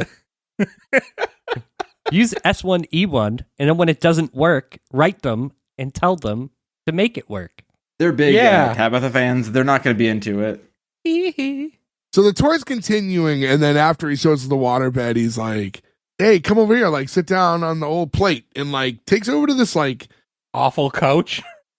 I think it was weird. It was like a sectional that like encloses within itself almost. Like Those exist. I've seen them when Yeah, I when know it's like furniture a thing. It shopping, was- like It's like a Murphy couch. yeah, but like I wouldn't want a coach where I can't like I don't know, like properly put my feet down. at the very end you can because she does, but she's tiny. I think one of us would be fucked. He brings her over to the couch, hops over, sits with her, and then she's like, hey, listen. And as this is happening, by the way, he's like auto closing the shade. So he's already like, all right, let's set this up. But she's like, listen, the reason I came is I want you to reconsider having Andy on the show tonight instead of Sherry. Like, okay, that was easy. And then he's like, I know, I feel strangely captive by your slightest whim. She's like, oh no, are you under a spell? Yes, exactly. It's like Minerva. And the way you look today, what's Minerva? So, you know, some people say like heavens to Betsy. I just say Minerva. Ugh. It's like, all right, well, you know, but by doing this, like Sherry's going to be very disappointed, but you're going to be very grateful. So, you know, there's that hill to consider. It's like, what hill? Oh, the one that Sherry is slightly over and you're beautifully under. And then he like goes to like get on top of her. She's like, whoa. Wait a minute. Also, the slightly under is like the best scumbag line of the entire episode. You're slightly under the over the hill line of I will have sex with you. Like really sums up Robert Urich's character completely. Yeah, this is where he peaked douchey. I just wish he was hitting on her earlier, but not at all. Like this comes out of left field. I'm glad he doesn't get like forceful. You know what I mean? Like he makes the move and Right. she's like, nope. And he like backs away. And then like, he's like, well, hold on. He's like, let's make a couple drinks and then we can keep talking. And she's like, okay. Drip, drip. It's like, what are you letting this guy make you a drink for? Like, Yeah, do not trust this guy's drink making ability. be smarter. One roofie Coolata coming up. Also, it's rum too, so it's super sugary. Yeah, even if he wasn't gonna like try to like, like put drugs in the drink or whatever, he's already making moves on you. Now he's like, hey, how about let's have some alcohol and keep talking about this? Like, obviously, like that's a bad idea. Why be like, sure, I'm willing to continue having this conversation over drinks. Maybe she thinks it'll work the other way. She'll get him drunk and he'll agree to have him on the show. Magic her drunk away. He starts blending up some drinks and she does like that little like, she like grabs like earlobe to like stop the blender from working. Remember the nose twitch? Yeah. She's like, oh, like, that's weird. Well, I guess these are fizzed enough anyway. So he like, pours the drinks and then hands her one, hops over the couch to join her again. Can anybody here figure out what he was making? Because it wasn't like a pina colada or anything. It was like a rum drink. Like a margarita? That's tequila usually. Oh, yeah. He says what he's making. I just don't remember what it was. Oh, does he? I just couldn't remember. Maybe I missed it. He says a set of my famous stack fizzies. A stack of fizzy. They're so famous that none of us know what the fuck the drink even is. Jesus Christ. 5 former alcoholics and 1 current alcoholic. Don't know what it is. What's it called? I want to look it up.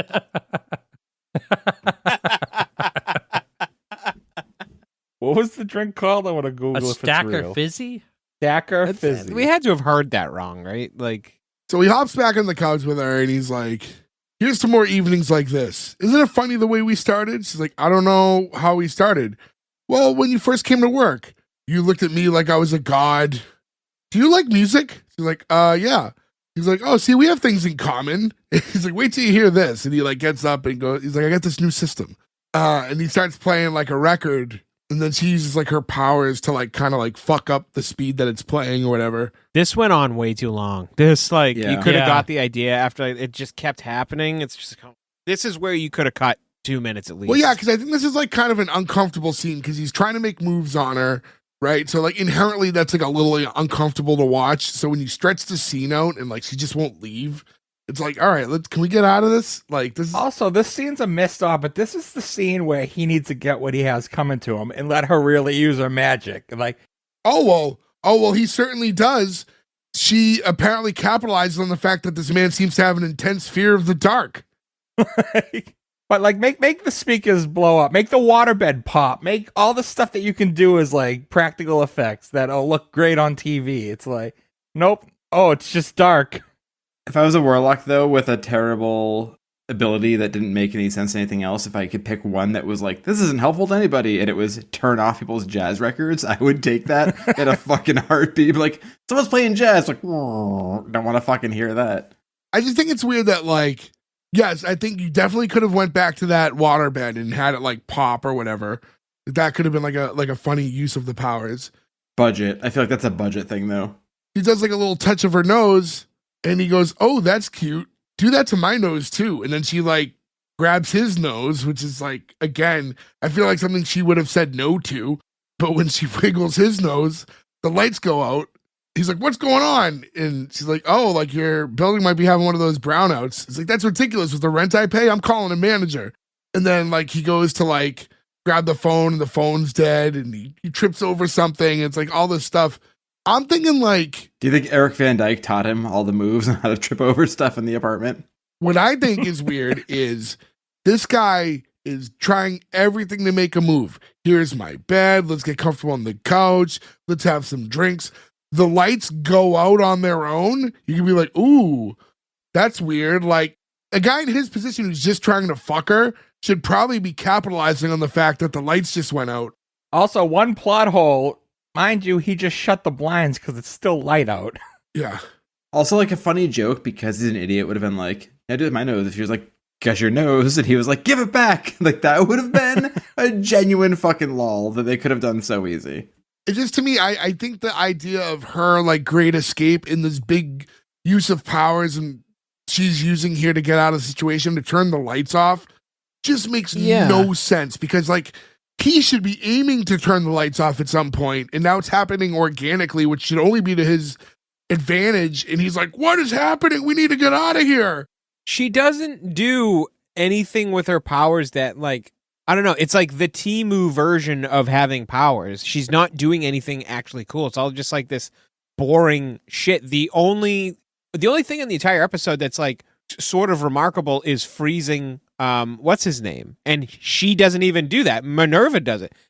Rolling a car backwards is like, okay, cool, but it proves that there's like a bit of strength to her powers, right? Like some degree. Physical strength, yeah, but that's still, I mean, I don't know. It's not very impressive as far as like what your capabilities could be. And it feels like they're just limiting her capabilities because it's too much of a budget strain to have cool shit happen. And it's like, well, then don't make the fucking show, right? Like, just like do cool shit because that's the point of the show. And they're not doing that. They're turning off the lights. And it's just like, In the pilot, Samantha made a fucking hurricane at a dinner scene and the girl's Yeah. top fell off. yeah, that's right. Yeah. Soup everywhere. Fonzie was devastated. Yeah. No. Hey. So I forgot how similar the Laverne and Shirley and Bewitched pilots are. they go to leave, and now she turns the lights off in the hallway, and now he's like, "Oh no, let's get into the elevator." Like, what is the last thing you do when the Fucking power is idiot. like failing all over your building? Let's get in the elevator. Yeah. So power goes on in the elevator, but unfortunately not when the door is shut. So all of this for nothing, and they get out. He's like, "No, I got to walk down 26 flights of stairs." You should have just dropped him in the elevator. Yeah, we get to a point where they're all in the studio, and we see the two of them show up. So like after all of this shit happened, they eventually end up in the studio, and he's like, "You won't believe what happened." He's like, "First the power goes out in my apartment, then my Mark V runs out of gas, and then the same thing happens with the next 3 cabs and a bus." And it's talking about like, oh, like coincidences. Like, there's no coincidences. This is the beginning of a crisis. You're the guy who wrote the book, talking to the professor. Like, you understand, right? All this chaos. And then this is like, Tabitha's like, "Oh, maybe you should talk to him about it on the show. Like all the stuff you went through. Like that makes sense. Like all the fuel issues." He's like, "Yeah, that's actually a great idea. Like, let's talk about this on the show." So she's doing the like, let's now trick him into thinking that this whole thing's his idea. It's nice that Tabitha got her way, but what the hell do these cab drivers and bus driver and people on the bus do to deserve getting fucking stranded? Imagine being on a bus, which is not a great time of your life anyway, right? Like, we've all been on buses before, and you're like, fuck, I'm just trying to get to where I'm going. And then it keeps stopping for dumb shit, and you find out it's because somebody's trying to, like, stall a TV show, and you're like, I've been working for 12 hours today. Let me get the fuck home. How dare you? He's like, "All right, we need to get Andy in makeup immediately." So like they rip the makeup guy who's like working on the runner-up girl who was supposed to get done. And then she runs over. He's like, "What about me?" So she runs over, and they're like, "Sherry, don't be selfish. This could be a very important show for me. Bringing the public my personal story of pain and the power drain." Like, later, sweetheart. Was this all like the mastermind plan? Like, this was, okay, he's going to deal with power outages and running out of gas. And in turn, this is going to make him want to talk desperately about this fuel conservation stuff and everything else, because he gets to tell his tragic tale. Like, it is smart, I guess, when you break it down, but it just doesn't read as like cerebral. I don't think a few minor inconveniences are enough to make this guy change his mind about anything. Yeah, I agree. Yeah. It should have gone bigger. I don't think he'd even notice, like, the bus ran out of gas. I don't think this character is gonna say the bus and the cabs ran out of gas and then bring that back to we have a fuel fossil problem. Like, that's not what this character is going to think. He's gonna be like, I'm having a bad day. He's never gonna put those two things together. Yeah. So during all this, we cut over to Adam and Tabitha, and Adam saying like, "I want an explanation for all this." She's like, "Isn't it terrific?" "Yeah, too terrific." "Oh, and the other thing, where's Roger?" And she goes, "Oh no, Roger!" And they both run off. So they neither of them even have to be there for the show, I guess. So they run off. Yeah. You cut to them like heading back into the house, and Roger's still like, frozen in the position he was with like, the blanket over him. Like, oh, he's still fine. Look, he's, he'll fall right out. And then he's like, can you just bring him back to normal? It's like, yes, but listen, you better go because you being here might be a little hard to explain. So he's like, all right. Why is it hard to explain? Well, yeah, that's why I think it's funny because he leaves and when she brings him back, like one of the first things he does is goes like, hey, where's Adam and Minerva? So like, it's weirder that he's not there. Yeah, he was there when he was frozen. That makes no Because to sense. him, they just fucking vanished. Also, she changes the clock back, so to him it's still 8:30 or whatever. He's gonna get in his car and drive home, and it's gonna be like 1 a.m. And he's like, "What the fuck just happened?" Like that doesn't make any sense at all. They Michael Scotted him. Yeah, But yeah, because apparently he was actually frozen. Now that he's coming back to life, he's like freezing cold and he can't seem to regulate his temperature. So that gets her out of going to that chorus thing tonight, which is like, oh, you should just go home and lay down and like, hopefully you'll feel better. He's like, yeah, I'm sorry. I think you're right. And, apologizes for for canceling the date essentially, which he never wanted to do in the first place. well, he's gonna miss a chorus line, and that's the real tragedy here. Can I ask a really stupid question? You do We'd every expect week. nothing less. Yeah. What's a chorus line? It's a very famous Broadway show that became a very famous movie. The early 80s, I think the movie is 83, maybe 84. Oh, okay. That's not that dumb. I didn't know that either. It was a big show that became a movie. Yeah, you say way worse. Yeah, I don't think it's dumb at all. That was like Okay. a thing. I thought it was like the Rockettes for some reason. Isn't it crazy all the dumb shit he says week in and week out? And that's the one time he's like, oh, I don't want to sound weird by saying this. I don't think it's still, and I think they may have even remade the movie in the 90s or more recently, but the original movie is like a big movie. I forget the person who directed it, but he's like a huge Broadway director guy who like, that was like his like foray into movies. Oh, interesting. Okay. He gets talked into just going home. He's like, thank you for being so understanding. He's like, you know what, kid? You're really special. I don't know if you're dating a girl, would you call her kid? I don't know if that's the best nickname for a girl you're dating. It feels weird, and I feel like they're not far enough in age that that's a weird thing. Well, you did say he looks like an adult. Right, but also like if you're far enough dating somebody that you're like, hey kid, you've like hit a weird point too where you're like, that's probably not good. I don't have a problem with it. He exits. Then when he exits, she just does that, and crosses her arm and looks off. And then we get into the credits roll. The freeze frame. I don't love a freeze frame ending, honestly. It's the times. I feel like in this day, like then it was almost the standard. So like I wouldn't think much of it because it's just indicative of the times. I take more of a this is better. Like if they like turn to the camera and the credits roll, but just stopping the frame makes me feel like when a song fades out where it's like, you couldn't think of an ending, huh? So we just played the chorus 4 times and slowly faded out. I hate fade out endings. It's one of those things, like they have to like rework the song to play it live. Yep. You have to find a stop eventually. Yeah, you can't just do that at a show. But yeah, that ends the episode. It's just her being like, oh, he left. Yeah. I thought kind of a weird way to end it off and everything. But yeah, that was the conclusion of Tabitha. Certainly fucking was, yeah. I will say that we cover a lot of shows like this that seem so fucking into the ether that it's great you can actually watch this one. I don't know if anyone's going to watch more than one episode of this, and it's kind of a bummer too when it's on YouTube where like no one's going to get anything out of it, which is like a bummer because these people all worked, right? And they're like, everybody for the most part in this worked a bunch. We have George Jefferson's goddamn brother is in this show, right? Like there are people you'd wish would get the credit for it, but I don't know if this is going to get like a TV land sort of resurgence ever, but it's there. So like at least when we cover a show like this, you can say, hey, you can go watch the whole thing if you want, versus us being like, it's fun to find things like this. This was interesting in that, like, because I, out of curiosity, watched a lot of the original pilot just to like compare. And this, it was definitely interesting to see like a show that like they liked the idea, the concept, the rough concept, basically just the idea of, hey, whatever happened to Tabitha Stephens? Because you make this whole pilot and then it doesn't go well, and then you completely retool it to the point where the 2 episodes are not recognizable to one another. The shot different, the different actresses, the location's different, the dynamics of everyone around is different. It was really interesting to see that.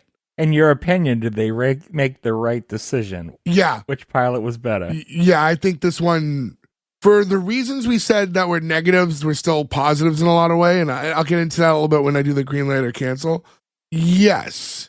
For what they were going for the member berries they want you to have for Bewitched, they needed the show to be more like this. I don't want to drag it too long, so to get into the green light or cancel, I will just go in the order I see you guys in today, and Joe, you can start off.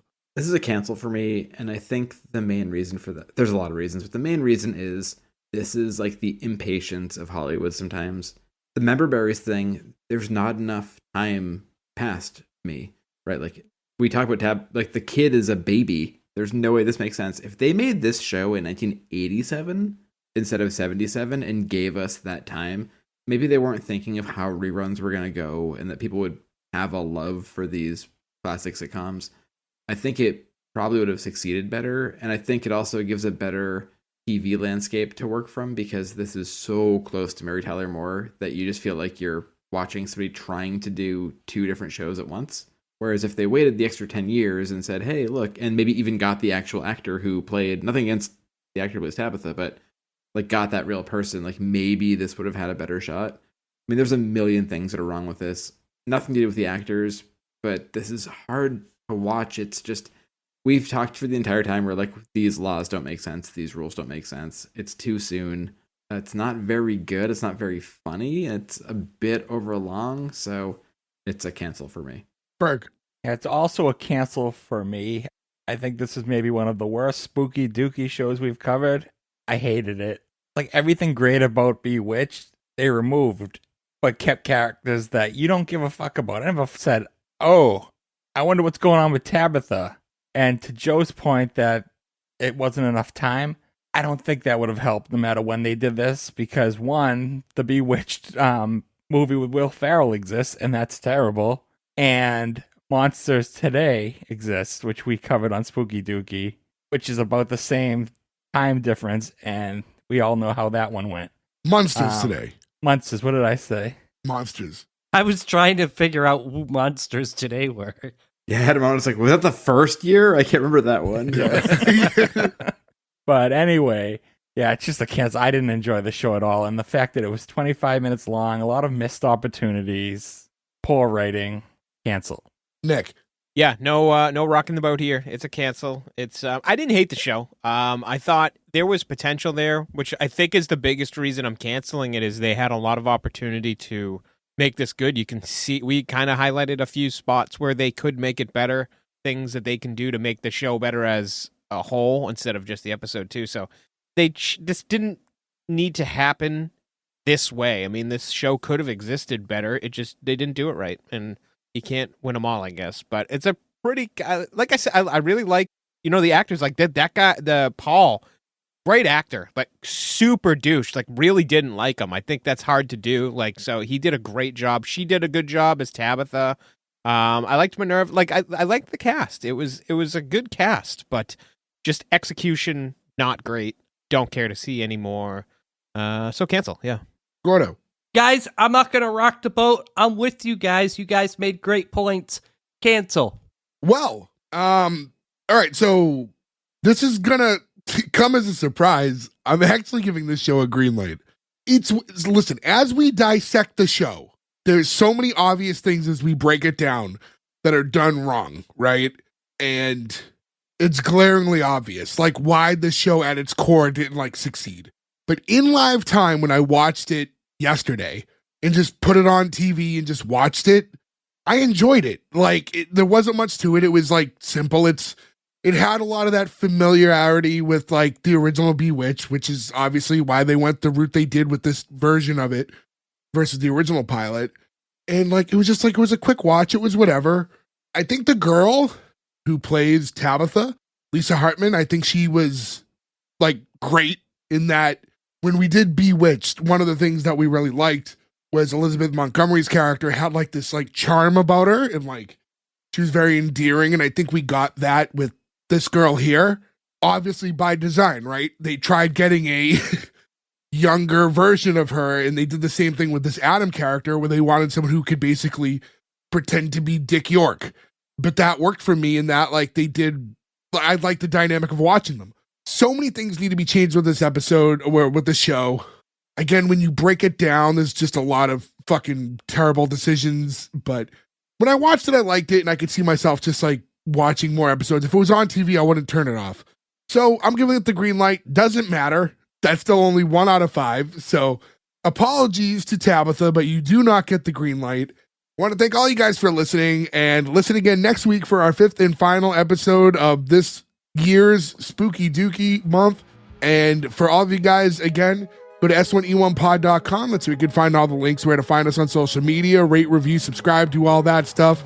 Please hit us up. Let us know shows you want us to cover in the future. Let us know how you found us, anything. We like talking to you guys.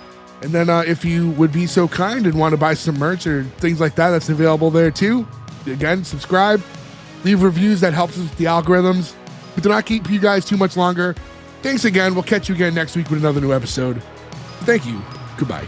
I think you can go to our website and buy the best new 4 previous alcoholics and 1 current alcoholic t-shirt.